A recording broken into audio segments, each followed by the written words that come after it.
ఈ grand walk లో first మనం డిపెండ్ అవ్వాల్సినటువంటి 2 ఇంగ్రీడియంట్స్ మీరు చూసినారంటే గ్లూకోజామన్ 1.5 గ్రామ్స్, కాంట్రాక్టిన్ 1.2 గ్రామ్స్. దాంతో పాటు ఉన్నటువంటి వేరే ఇంగ్రీడియంట్స్ మీరు చూసినారంటే మొత్తం 8 ఉన్నాయి అన్నాను. ఇంకోటి వచ్చి కొల్లాజన్ 40 mg ఉంటుంది. కొల్లాజన్ గురించి మీకు అందరికి తెలిసిందే. తర్వాత వచ్చేసి మీరు చూసినారంటే దీంట్లో బోస్విలే సెరాటా అని చెప్పేసి ఒక ప్లాంట్ ఎక్స్ట్రాక్ట్ ఉంటుంది. అది 250 మిలీగ్రామ్ ఉంటుంది. దీంతో పాటు కుర్కుమిన్, పసుపు నుంచి తీసిన ఎక్స్ట్రాక్ట్ 1.5 గ్రామ్స్ ఉంటుంది. ఆ పసుపు ఉండడం వల్ల వాపులు తగ్గుతాయి, నొప్పి తగ్గుతుంది, కార్టిలేజ్ మళ్ళీ రీజనరేట్ అవుతుంది, అన్ని రకాలుగా ఉపయోగపడుతుంది. దాంతోపాటు పైపిరిన్ మిరియాల నుంచి తీసినటువంటి ఎక్స్ట్రాక్ట్ 15 మిలీగ్రామ్ ఉంటుంది. వైటమిన్స్ 80 mg ఉంటుంది. మళ్ళీ ఇంకొక బెరడు, పైనస్ జెరార్డియన్ బార్క్ ఎక్స్ట్రాక్ట్ అని బెరడు నుంచి తీసిన ఎక్స్ట్రాక్ట్ ఉంటుంది. సో దీంట్లో ఉన్నటువంటి 8 ఇంగ్రీడియంట్స్ నేచర్లో దొరికే వాటి నుంచి తీసి తయారు చేసినటువంటి ఒక సప్లిమెంట్. ఈ సప్లిమెంట్ ఇవ్వడం వల్ల ఫస్ట్ పోయేసి కరిగిపోతున్న గుజ్జును తగ్గిస్తుంది. ఫస్ట్ అది పూర్తిగా కరిగిపోకుండా ఆఫ్ చేస్తుంది. ఫర్ ఎగ్జాంపుల్ అనుకుందాం, ఒక 1 kg గుజ్జు ఉంది అనుకుందాం, ఒక మోకాల్లో కరగడం మొదలు పెట్టింది. గ్రాండ్ వాక్ తీసుకోగానే ఫస్ట్ ఆ కరగడం అనే దాన్ని ఆపేస్తుంది.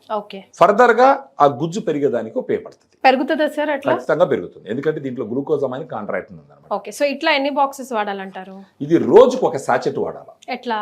రోజుకు ఒక సాచెట్. ఇప్పుడు ఈ సాచెట్ ని కట్ చేస్తే 7.5 గ్రామ్స్ పౌడర్ ఉందండి. ఈ 7.5 గ్రామ్స్ పౌడర్ 150 నుంచి 200 ml వాటర్. ఫర్ ఎగ్జాంపుల్ ఇప్పుడు ఈ వాటర్ బాటిల్ తీసుకున్నారు అనుకుంది, దీంట్లో ఒక 1/4 భాగం నీళ్లు పెట్టుకునేసి దీన్ని కట్ చేసి దీంట్లో పోసేయాలి.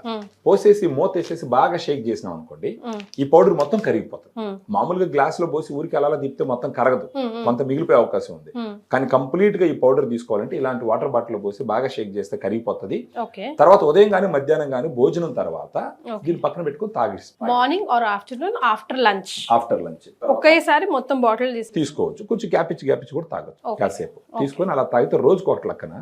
క్లినికల్ ట్రయల్స్ ఏం చెప్తున్నాయంటే కనీసం 3 నుంచి 6 నెలల పాటు వాడినారు అని అంటే ఖచ్చితంగా వాళ్ళకు వాపు తగ్గుతుంది, నొప్పి తగ్గుతుంది, గుజ్జు పెరుగుతుంది, వాళ్ళ కాళ్ళు రేంజ్ ఆఫ్ మోషన్ పెరుగుతుంది, వాళ్ళు ముందరికి వెళ్ళొచ్చు. ఇందాక మీరు ట్రీట్మెంట్ గైడ్ లైన్స్ గురించి మాట్లాడారు. ట్రీట్మెంట్ గైడ్ లైన్స్ క్లియర్ గా ఏం చెప్తున్నాయంటే ఇలాంటి మోకాళ్ళ నొప్పులు వచ్చినప్పుడు ఫస్ట్ గ్రాండ్ వాక్ లాంటి సప్లిమెంట్ వాడాలి. దానితో పాటు కొన్ని జెల్స్ ఉంటాయి, పెయిన్ ని తగ్గించే జెల్స్ ఉంటాయి, డైక్లోఫెనాక్ జెల్స్ లాగా. వాటిని తీసి మోకాళ్ళ పైన రుద్దాలి. రోజుకు 3-4 సార్లు రుద్దుకోవాలి.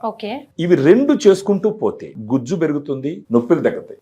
కానీ ఒక సిగ్నిఫికెంట్ ఇంపాక్ట్ తెలియాలంటే కనీసం 3 నుంచి 6 నెలల పాటు వాడాలి. ఇందులో 10 సాషెట్స్ ఉంటాయి కదా సార్? ఒక దాంట్లో ఉంటాయి, కానీ మనకి ఏంటంటే మినిమం మనం ఎవరిని కూడా రికమెండ్ చేసేది, మాక్సిమం రికమెండ్ చేసేది 3 నెలలు అయితే కంపల్సరీ తీసుకోమని చెప్తాం కొన్నప్పుడే. ఒకవేళ ఆ సమయానికి 3 నెలలు తీసుకునేటటువంటి అమౌంట్ లేదనుకోండి, అట్లీస్ట్ నెలకు తీసుకోమని చెప్తాం.